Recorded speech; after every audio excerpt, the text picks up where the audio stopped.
இப்போது உள்நாட்டு கொள்கை ஆதரவை கவனிப்போம். 2007 நிதியாண்டிற்கான சமீபத்திய மத்திய பட்ஜெட் நிதி பற்றாக்குறையை மெதுவாக ஒருங்கிணைத்து மூலதன செலவினத்தை நிலைநிறுத்தியது.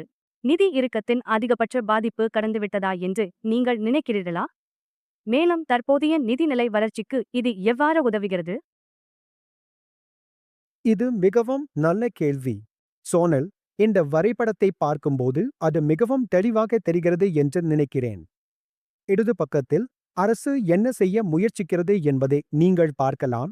அதாவது காலப்போக்கில் அதன் நிதி பற்றாக்குறையை தொடர்ந்து குறைக்க முயற்சிக்கிறது. இடது பக்கம் உங்களுக்கு 2 சாத்தியமான பாதைகளை மட்டும் காட்டுகிறது. அதாவது நிதி குறைவு பாதை எப்படி இருக்கும் என்பது மற்றும் பொருளாதாரம் பெயரளவில் 10% அல்லது 11% வளர்ந்துள்ளது என்பதாகும். ஆனால் முக்கியமான விஷயம் என்னவென்றால், ஜிடிபி பொருளாதாரம் பெயரளவில் 11% வளர்ந்தால் அந்த நிதி இடம் குறையும் அளவு 5 வருடங்களில் சுமார் 0.5% மட்டுமே இருக்கும். அதை கடந்த 5 வருட காலத்துடன் ஒப்பித்தால் 2021 அதாவது கொரோனா காலத்தில் நம்முடைய நிதி பற்றாக்குறை 9.5% இருந்தது. இந்த வருடம் அதை நாம் 4.4% குறைத்துள்ளோம். அதாவது நிதி பற்றாக்குறையில் 5% குறைப்பு என்பதாகும். இப்போது அடுத்த 5 வருட காலத்தில் நிதி பற்றாக்குறையில் 0.5% முதல் அதிகபட்சம் 1% வரை மட்டுமே உள்ள குறைப்பு பற்றி நாம் பேசுகிறோம். அது ஒரு தடையாகும். அதாவது பிரேக் அழுத்திக்கொண்டே வண்டி ஓட்டுவது போல இருந்தது. இப்போது அந்த பிரேக் முன்னதை விட அதிகமாக அழுத்தப்படவில்லை. நீங்கள் நிதி பற்றாக்குறையை குறைக்கும்போது அது ஒரு காலால் பிரேக் அழுத்தியபடி வண்டி ஓட்டுவது மாதிரிதான். ஆனால் இப்போது முன்பு இருந்ததை விடவும் மிக அதிகமாக அழுத்தம் கொடுக்கப்படாது. அதனால் அந்த தடையும் படிப்படியாக குறையும்.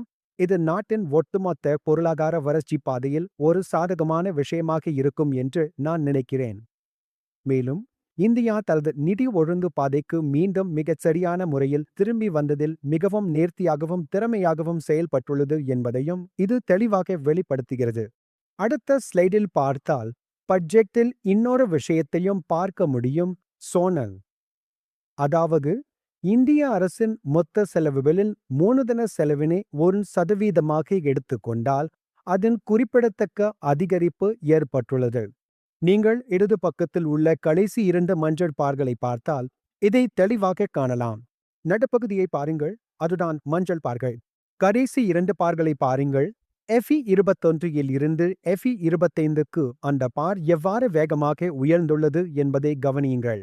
அந்த 4 வருட கால பகுதியில்தான் இந்திய அரசு தனது மொத்த செலவுகளில் மூலதன செலவினை 1% மிகவும் குறிப்பிடத்தக்க அளவில் உயர்த்தியது. ஆனால் என் கருத்தில் அது இப்போது கடந்துவிட்டது. ஆனால் நல்ல செய்தி என்னவென்றால், எல்லா பேச்சுகளையும் பொருட்படுத்தாமல் இந்திய அரசின் செலவினத்தின் தரத்தில் நல்ல பணியை தொடர்ந்து செய்து வருகிறது. ஏனெனில் அதில் தனது மொத்த மூலதன செலவின அமைப்பில் மூலதன செலவின அளவை நிலையான நிலையில் வைத்திருக்கிறது. மற்றும் வலது பக்கத்தில் நீங்கள் காணக்கூடியது என்னவென்றால், 2020ஆம் ஆண்டு தொற்றுநோய் காலத்தில் மாநில மூலதன செலவினம் ஜிடிபியில் மிக மோசமான நிலையில் இருந்ததை விட தற்போது சிறிது முன்னேற்றம் காணப்படுகிறது. அதனால் இந்திய அரசின் மூலதன செலவினம் தொடர்பான செலவினத்தின் தரம் கடந்த 5 ஆண்டுகளில் பெரிய உயர்வை கண்டது. இப்போது அது நிலையாக இருப்பதை காட்டுகிறது. இது ஒரு நல்ல விஷயம். மியூச்சுவல் ஃபண்ட் முதலீடு சந்தை அபாயங்களுக்கு உட்பட்டது. திட்டம் சார்ந்த ஆவணங்களை கவனமாக படிக்கவும்.